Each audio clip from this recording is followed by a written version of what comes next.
जय श्री कृष्णा। आइए सुनते हैं आज एकादशी पर गीता का यह अध्याय। भगवान शिव कहते हैं, हे पार्वती, अब मैं 7वें अध्याय का महात्म्य बतलाता हूँ, जिसे सुनकर कानों में अमृत रास भर जाती है। पाटलिपुत्र नामक एक दुर्गम नगर है, जिसका गोपुर द्वार बहुत ही ऊंचा है। उस नगर में शंकुकर्ण नामक एक ब्राह्मण रहता था।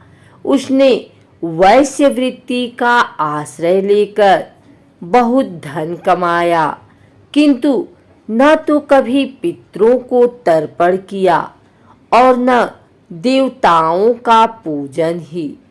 वह धनोपार्जन में तत्पर होकर राजाओं को ही भोज दिया करता था। एक समय की बात है, उस ब्राह्मण ने अपना चौथा विवाह करने के लिए पुत्रों और बंधुओं के साथ यात्रा की।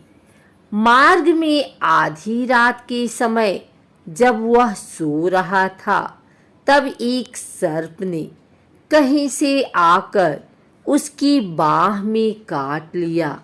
उसके काटते ही ऐसी अवस्था हो गई कि मणि मंत्र और औषधि आदि से भी उसके शरीर की रक्षा असाध्य जान पड़ी। तत्पश्चात कुछ ही क्षणों में उसके प्राण पखेरु उड़ गए और वह प्रेत बना। फिर बहुत समय के बाद वह प्रेत सर्प योनि में उत्पन्न हुआ। उसका वित्त धन की वासना में बाधा था। उसने पूर्व वृत्तांत को स्मरण करके सोचा, मैंने घर के बाहर करोड़ों की संख्या में अपना जो धन गाड़ रखा है, उससे इन पुत्रों को वंचित करके स्वयं ही उसकी रक्षा करूंगा। शाप की योनि से पीड़ित होकर पिता ने एक दिन स्वप्न में अपने पुत्रों के समक्ष आकर अपना मनोभाव बताया। तब उसके पुत्रों ने सवेरे उठकर बड़े विस्मय के साथ एक दूसरे से स्वप्न की बातें कहीं। उनमें से मझला पुत्र कुदाल हाथ में लिए घर से निकला और जहां उसके पिता सर्प योनि धारण करके रहते थे, उस स्थान पर गया। यद्यपि उसे धन के स्थान का ठीक ठीक पता नहीं था, तो भी उसने चिन्हों से उसका ठीक निश्चय कर लिया और लोभ बुद्धि से वहां पहुंचकर चाबी को खोदना आरंभ किया। तब उस चाबी से बड़ा भयानक सांप प्रकट हुआ और बोला, ओ मूढ़, तू कौन है? किस लिए आया है? यह बिल क्यों खोद रहा है?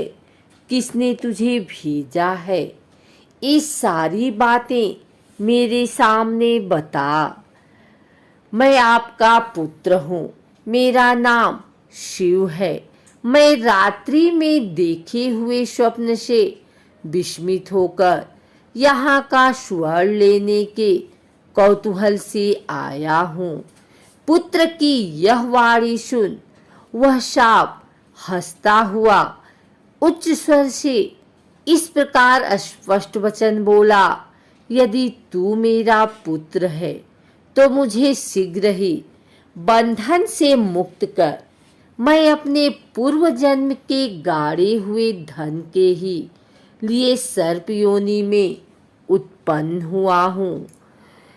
पिताजी, आपकी मुक्ति कैसे होगी, इसका उपाय मुझे बताइए, क्योंकि मैं इस रात में सब लोगों को छोड़कर आपके पास आया हूँ।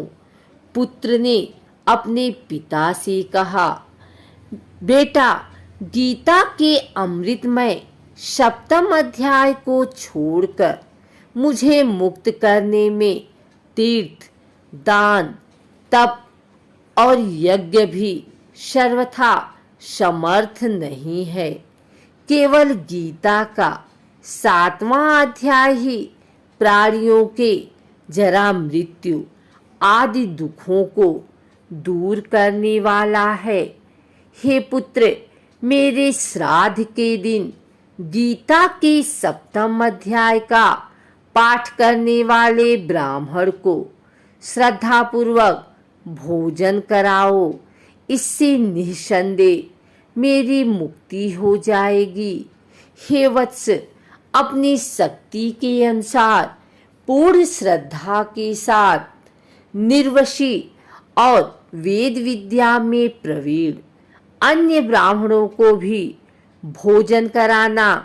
सर्प योनि में पड़े हुए पिता के ये वचन सुनकर सभी पुत्रों ने उसकी आज्ञा अनुसार तथा उससे भी अधिक किया। तब शंकुकर्ण ने अपने सर्प शरीर को त्याग कर दिव्य देह धारण किया और सारा धन पुत्रों के अधीन कर दिया।